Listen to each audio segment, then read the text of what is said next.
Back to my channel. ఈరోజు ఏం జరగబోతుందో తెలుసుకుందామా? ఇంకా ఎపిసోడ్లోకి వెళ్ళిపోతే శ్రీధర్ జోష్నతో ఇలా మాట్లాడుతూ ఉంటాడు. చూడు జోష్న, అంటే నువ్వు నీ మీద నీకు కాన్ఫిడెన్స్ లేదు. నువ్వు కార్తీక్ ముందు నా కోడలు దీపం ముందు ఓడిపోయానని ఒప్పుకుంటున్నావు. అందుకే కదా ఈ ఇంట్లోంచి వెళ్ళిపోతున్నావు. మావయ్య, ఆఫ్టర్ ఆల్ పని మనిషి దగ్గర నేను ఓడిపోవడం ఏంటి? అది నిజమే కదా. అందుకే కదా నువ్వు ఎక్కడెక్కడ ఉంటే నీకు ఆ పని జరుగుతుందనే భయంతోనే కదా ఈరోజు నువ్వు నా కోడల ముందు భయపడి ఇక్కడి నుంచి పారిపోతున్నావు దేశం వదిలి అని వెనకాలనే. ఇక పారిజాతం, అల్లుడు, నా మనవరాలు ఇప్పుడే బాధతో ఉంది. నువ్వు ఇష్టం వచ్చినట్టు మాట్లాడద్దు పిన్ని. అయినా బావ మాట్లాడిన దాంట్లో తప్పేముంది? జోష్న చేసే పని అదే కదా. డాడీ, అవును జోష్న, నువ్వు చేసే పని అదే కదా అని వెనకాలనే. ఇక కార్తీక్, అత్త, నువ్వెన్ని చెప్పినా జోష్నకి అర్థం కాదులే. ఎందుకంటే ఇప్పుడు జోష్న అవమానంతో ఉంది. నా భార్య ముందు ఓడిపోయానని భయపడుతుంది. రేపు ఫ్యూచర్లో ఇలాగే జరుగుతుందని కూడా డిసైడ్ అయిపోయింది. అలాంటి మనిషిని మనం ఆపడం కరెక్ట్ కాదు అని వెనకాలనే. ఇక శివనారాయణ, నా మనవడు చెప్పింది కరెక్టు. అవును సుమిత్ర, దశరథ, ఇప్పుడు జోష్న ఏమి చిన్నపిల్ల కాదు. తను ఎక్కడికో వెళ్ళిపోయిందని భయపడటానికి. తను అనుకున్నది తన్ని చేయనివ్వండి అని వెనకాలనే. ఒక్కసారిగా పారిజాతం, ఈ ముసలోడేంటి ఇంత మాట అన్నాడు? తాత ఏంటి ఇలా మాట్లాడుతున్నాడు? నేను అందరినీ బెదిరించి నా కంట్రోల్లో తెచ్చుకుందామంటే నా ప్లాన్ అంతా భావనాశనం చేస్తున్నాడు అని చెప్పేసి అనుకుంటూ ఉంటే ఇక జోష్న పారిజాతం వైపు చూసి సైగ చేస్తుంది. దీని సైగకి అర్థం ఏంటి? నన్ను మాట్లాడి వెళ్ళనివ్వకుండా చేయమనేమో. చెప్తాను. ఏంటండి అలా అంటారు? సుమిత్ర, జోష్న ఏదో చిన్నపిల్ల, ఆవేశంలో 100 నిర్ణయాలు తీసుకుంటుంది. దానికి మీరందరూ కూడా తల ఊపితే ఎలా? ఒసే జోష్న, మీ అమ్మ, మీ నాన్న, మీ తాత అందరూ నీ పెళ్లి చేసి నిన్ను సంతోషంగా అత్తారింటికి పంపించాలనుకుంటే నువ్వు ఊరొదిలి వెళ్ళిపోతానంటావేంటి? గ్రాని, నోరు మూసుకో. నువ్వు ఇంట్లోంచి ఎక్కడికి వెళ్ళడానికి వీల్లేదు. సుమిత్ర నిన్ను పెళ్లి కూతుర్లా చూడాలన్నది. ఆ పని నువ్వు చేయాల్సిందే. అవును అత్తయ్య గారు, కరెక్ట్గా చెప్పారు. అలాగే జోష్న మళ్ళీ ఆఫీస్కి రావాలి. తను కూడా నాతో పాటు అక్కడ పనిచేయాలి. అప్పుడే మన కుటుంబం మొత్తం సంతోషంగా ఉంటుంది అని వెనకాలనే. ఇక శివనారాయణ, అందులో నాకెటువంటి అభ్యంతరం లేదు అని అంటాడు. ఇక జోష్న ఏమో, నాకు అభ్యంతరం ఉంది. ఒసే, ఎందుకే అనవసరంగా గొడవలు పడతావు? ముందు నా మాట విను. నువ్వు ఇంట్లోంచి ఎక్కడికి వెళ్ళడానికి వీలేదు. నా మాట కాదంటే ఊరుకోను. పద అంటూ బ్యాగ్ తీసుకొని జోష్నను లాక్కుంటూ పారిజాతం వెళ్ళిపోతుంది. ఇక శివనారాయణ, అమ్మ సుమిత్ర, నీ కూతురి విషయంలో నేనే తప్పు చేయలేదు కదా. మావయ్య గారు, మీరు ఈ ఇంటికి పెద్ద. మీరు ఎప్పుడు ఏ తప్పు చేయరు. జోష్నే ఆవేశంతో మీ అందరినీ ఇబ్బంది పెట్టి బాధ పెడుతుంది. దాని తరపున నేను మిమ్మల్ని క్షమాపణ అడుగుతున్నాను. అన్నయ్య, నేను కూడా జోష్న అన్న మాటలకి మీకు క్షమాపణ చెప్తున్నాను. చూడు సుమిత్ర, నువ్వు ఇంటి మహాలక్ష్మివి.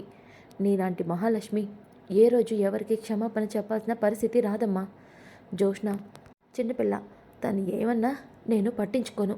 నాకు కార్తీక్ ఎలాగో నా మేనకోడలు కూడా అంతే అని అంటాడు. ఇక శ్రీధర్, మావయ్య గారు, నేను వచ్చిన పని అయిపోయింది. నేను ఇక వెళ్తున్నాను. శ్రీధర్, ఎల్లుండు ఈ ఇంట్లో ఒక ఫంక్షన్ జరగబోతుంది. తప్పకుండా ఆ ఫంక్షన్కి నువ్వు నీ కుటుంబంతో సహా ఇంటికి రావాలి. తప్పకుండా మావయ్య గారు అని చెప్పి శ్రీధర్ అక్కడి నుంచి వెళ్ళిపోతాడు. ఇక కార్తీక్, తాత, ఇక మేం కూడా వెళ్తున్నాం. సరేరా. అమ్మ దీప, ఈరోజు నువ్వు చాలా మంచి నిర్ణయం తీసుకున్నావు. నీ నిర్ణయాన్ని నేను అభినందిస్తున్నానమ్మా అని అంటాడు. ఇక దీప అలాగే కార్తీక్ కూడా అక్కడి నుంచి వెళ్ళిపోతారు. ఇక పైన జోష్న అయితే, కానీ ఎందుకు నన్ను పైకి తీసుకొచ్చావు?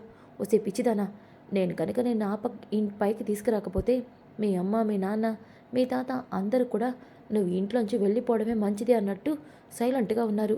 అదే కానీ జరిగితే నేను ఇన్ని రోజులు, ఇన్ని సంవత్సరాలు ఇంత ప్లాన్ చేసిందంతా వేస్ట్ అవుతుంది.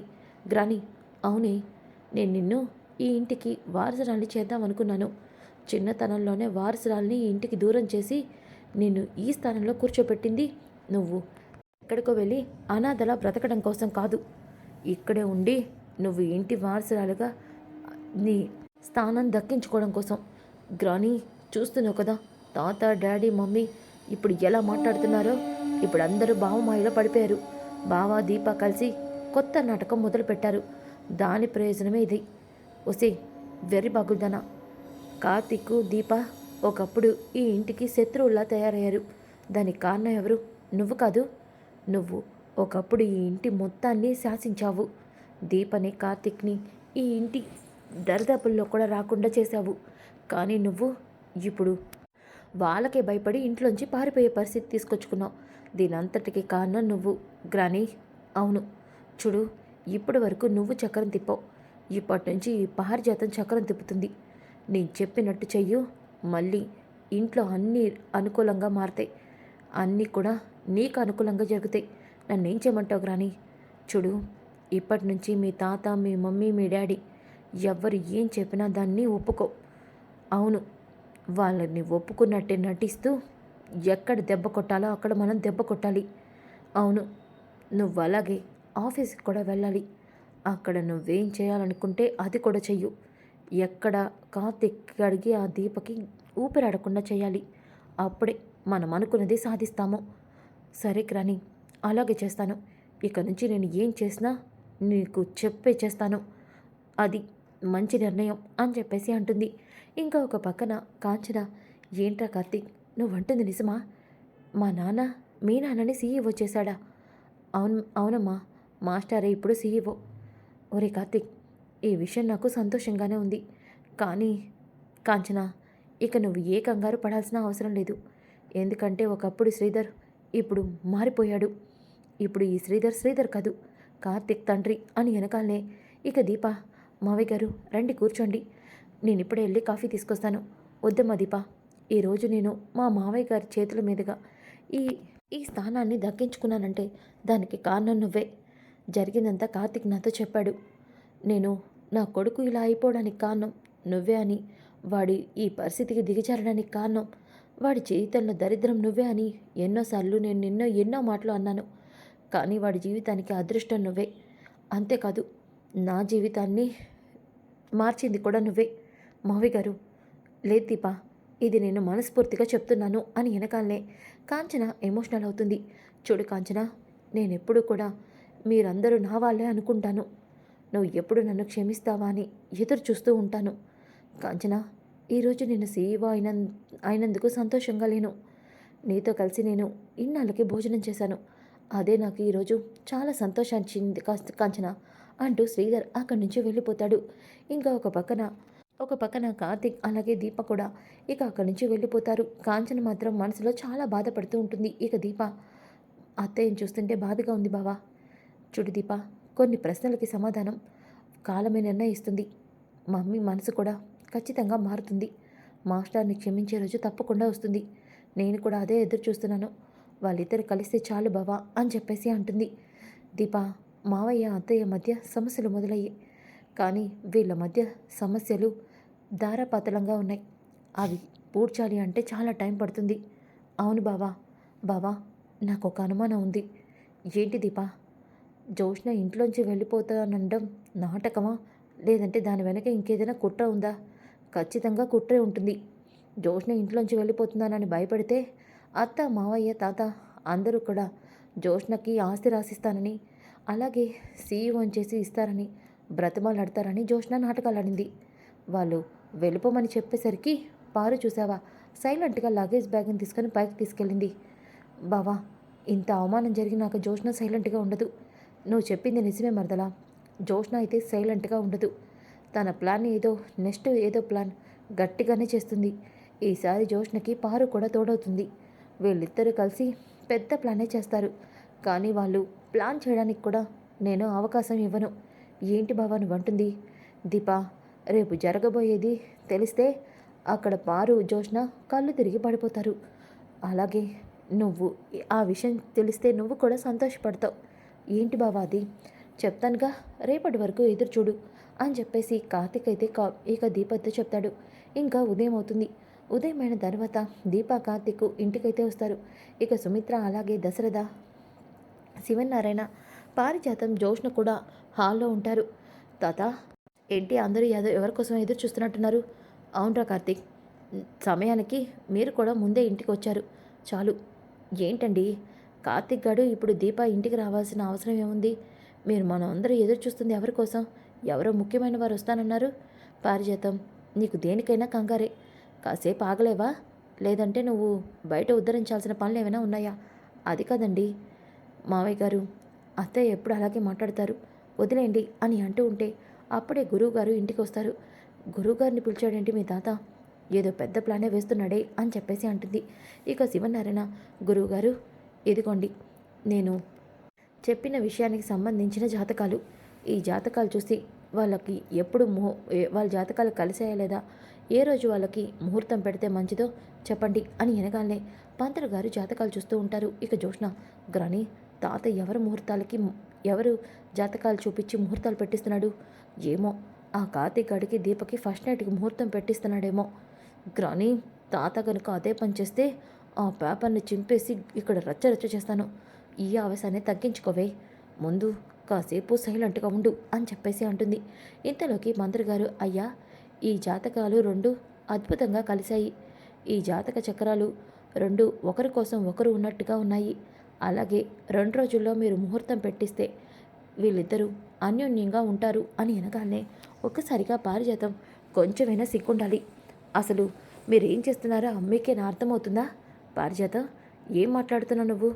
అవునండి, ఇంట్లో పెళ్ళిడికొచ్చిన మనవరాలుంది. ఆ మనవరాలి పెళ్లి చేయాలి, ఆ మనవరాల్ని ఒక ఇంటికి పంపించాలన్న ఆలోచన లేదు. కానీ ఈ దీపకి ఈ కార్తిక్ గాడికి మాత్రం ఫస్ట్ నైట్కి ముహూర్తం పెట్టిస్తున్నారు. ఎక్కడైనా ఉందా ఇది? సుమిత్ర, ఏం మాట్లాడవేంటి? నేను సీఈఓ గురించి నాకేం తెలుసు అత్తయ్య, అది వాళ్ళ సంగతి వాళ్ళు చూసుకుంటారన్నావు. కానీ ఇక్కడ నీ కూతురికి ఇంత అన్యాయం జరుగుతుంది, మాట్లాడవేంటి? నేనెందుకు మాట్లాడాలి అత్తయ్య గారు? ఏంటి సుమిత్ర నువ్వు అంటుంది? అంటే నువ్వు కూడా నీ కూతుర్ని వదిలేసావన్నమాట అని వెనకాలనే, అత్తయ్య గారు మీరు అనవసరంగా విషయాన్ని పెద్దది చేస్తున్నారు. నేను నా కూతురు గురించి వదిలేలేదు. పారిజాతం, అసలు ఇక్కడ ఏం జరుగుతుందో నీకు తెలుసా? ఏం జరుగుతుంది? ఈ దీపకి కార్తీక్కి శాంతి ముహూర్తం యొక్క పెట్టిస్తున్నారు. నర్మయ్, ఎవరు చెప్పారు నీతో? అయినా నువ్వు మంచి సలహానే ఇచ్చావు. కార్తీక్కి మా చేతుల మీదుగా పెళ్లి జరిపించాము, సత్యనారాయణ స్వామి వ్రతం చేయించాం. కాకపోతే ముహూర్తం మాత్రం పెట్టించలేదు. బాగానే గుర్తు చేశావు. పంతులు గారు, దీపా, కార్తీక్ మీ జాతకాలు కూడా ఇవ్వండి, మీకు కూడా ముహూర్తం పెడతారు అని వెనకాలనే, థ్యాంక్స్ తాత, థ్యాంక్స్ పారు అని కార్తీక్ అంటాడు. ఇక జోష్న, గ్రాని దగ్గరుండి వాళ్ళకి ముహూర్తం పెట్టిస్తున్నావు కదా? అది కదండి, మరి ముందు జాతకాలు చూపించి ముహూర్తం పెట్టించింది అదెవరి కోసం? నా మనవరాల కోసం. జోష్న కోసమా? అవును, జోష్నకి మేము ఒక సంబంధం చూసాం. దశరథకి నాకు సుమిత్రకి ఆ సంబంధం బాగా నచ్చింది. కుర్రోడు కూడా చాలా మంచివాడు, కార్తీక్ స్నేహితుడే. జోష్నతో ఆ అబ్బాయికి ఎంగేజ్మెంట్ చేయాలని నిర్ణయించుకున్నాం. అందుకే ముహూర్తాలు పెట్టించాం. ఇందులో నీకేదైనా అభ్యంతరం ఉందా? అది కదండి, ముక్కు మొహం తెలియని వాడికి జోష్న ఎలా నచ్చుతుంది? జోష్నకు కూడా వాడు నచ్చాలి కదా. గ్రాని నువ్వు సైలెంట్గా ఉండు. తాత, ఈ నిశ్చితార్థానికి నాకు ఎటువంటి ఇబ్బంది లేదు. మీరు చెప్పినట్టే నేను అతన్ని పెళ్లి చేసుకుంటాను. నాకు ఎటువంటి ప్రాబ్లం లేదు. డాడీకి మమ్మీకి నీకు నచ్చిందంటే నాకు కూడా ఓకే. జోష్న, అవును మమ్మీ, నువ్వు నన్ను పెళ్లి కూతురిగా చూడాలి అనుకున్నావు. కూతురిగా నా కోరిక నువ్వు నెరవేర్చకపోయినా ఒక కూతురిగా తల్లి హ్యాపీగా ఉండడం నాకు ముఖ్యం. అందుకే ఈ ఎంగేజ్మెంట్కి నేను ఒప్పుకుంటున్నా అని వెనకాలనే పారిజాతం, ఇదేంటిదా ప్లేట్ ఫిరాయించింది? పోనీలే, దీని ఆలోచన మారి పెళ్లి చేసుకుంటే అదే చాలు అని పారిజాతం అనుకుంటుంది. ఇక దీపా కార్తీక్ ఒకరికొకరు చూసుకుంటారు. ఇంతలోకి అక్కడ ఉన్న గురువు గారు, అయ్యా మీ ఇద్దరి పేరు బలంతో 2 రోజుల్లోనే మీకు కూడా మంచి ముహూర్తం ఉంది. ఆ ముహూర్తానికి మీకు కార్యం జరిగితే మంచి తెలివైన చురుకైన చిరంజీవినే పుడతాడు అని వెనకాలనే ఇద్దరు కూడా సిగ్గుపడుతూ ఉంటారు. జోష్నకి చాలా కోపం వస్తుంది. థ్యాంక్స్ గురుగారు అని చెప్పేసి శివనారాయణ అంటాడు. ఇక గురువుగారు వెళ్ళిపోతారు. ఇక కార్తీక్, విన్నావు కదా, 2 రోజులు. ఈ 2 రోజుల్లో అన్ని ఏర్పాట్లు జరగాలి. తెలిసిన వాళ్ళందరికీ కూడా అని చెప్పేసి శివనారాయణ కార్తీక్తో చెప్తాడు. తాత, ఈ ఎంగేజ్మెంట్ అంగరంగ వైభవంగా జరిపిస్తాను, ఇదంతా నా బాధ్యత అని చెప్పేసి అంటాడు.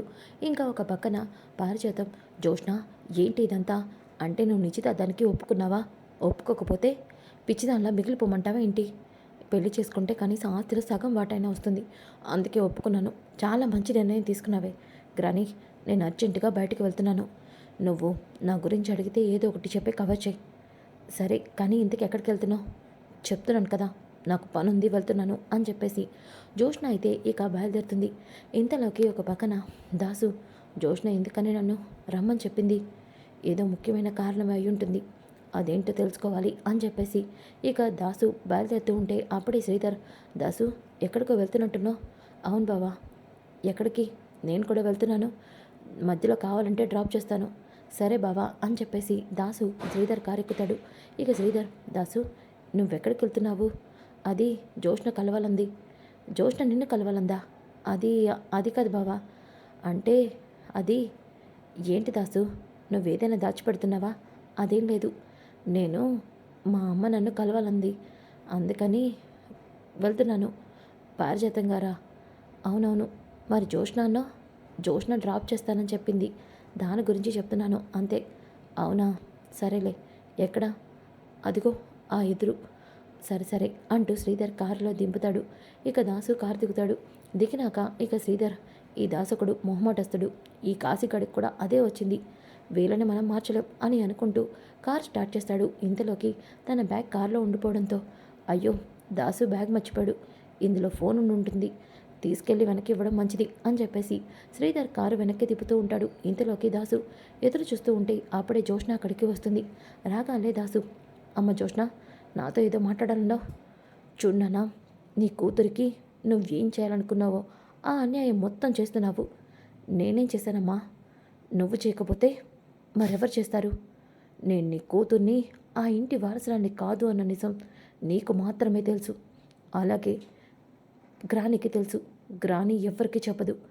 అలాగే దీప వారసురాలన్న నిజం నీకు తప్ప ఎవ్వరికీ తెలీదు. అలాంటప్పుడు బావకి నువ్వేక చెప్పుంటావు దీపే వారసురాలన్న విషయం. చెప్పు నాన్న, నువ్వు కాకపోతే ఎవరు చెప్తారు అని వెనకాలనే, జోష్న నువ్వేం మాట్లాడుతున్నావు? నేను నీకు చాలాసార్లు చెప్పాను, నేను కార్తీక్తో ఏ నిజం చెప్పలేదని. ఇంకా నాకు అబద్ధాలు చెప్పి బుకాయించాలని చూడద్దు నాన్న. నువ్వు బావతో దీపే వారసురాలన్న నిజం చెప్పావు, అలాగే దీపతో కూడా ఈ నిజం చెప్పావు. అందుకే బావ దీప ఇవన్నీ చేస్తున్నారు. మా ఇంట్లోకి వచ్చి అందరినీ, నా వాళ్ళందరినీ నాకు దూరం చేసి దీపని వాళ్ళకి బావ దగ్గర చేస్తున్నాడు. దీనంతటికీ కారణం నువ్వు కాదు, తెలుసుకోలేనంత అమాయకురాలి కాదు. జోష్న, ఏం జరిగినా అది మన తలరాతే నిరూపిస్తుంది. ఎవరికి దక్కాల్సింది వాళ్ళకే దక్కుతుంది. నాన్న ఆపుతావా? చూడు, నేను ఎవరికి రావాల్సింది వాళ్ళకే దక్కుతుందనే టైప్ కాదు. నాకు దక్కాల్సింది దక్కించుకుంటాను. నేను బ్రతికితే సుమిత్ర దశరథ కూతురుగానే బ్రతుకుతాను, శివనారాయణ వారసురాలుగానే ఉంటాను. అంతే తప్ప నీ కూతురుగా ఎట్టి పరిస్థితుల్లోనూ ఉండను. గ్రాని చిన్నప్పుడే నా తలరాతని మార్చింది.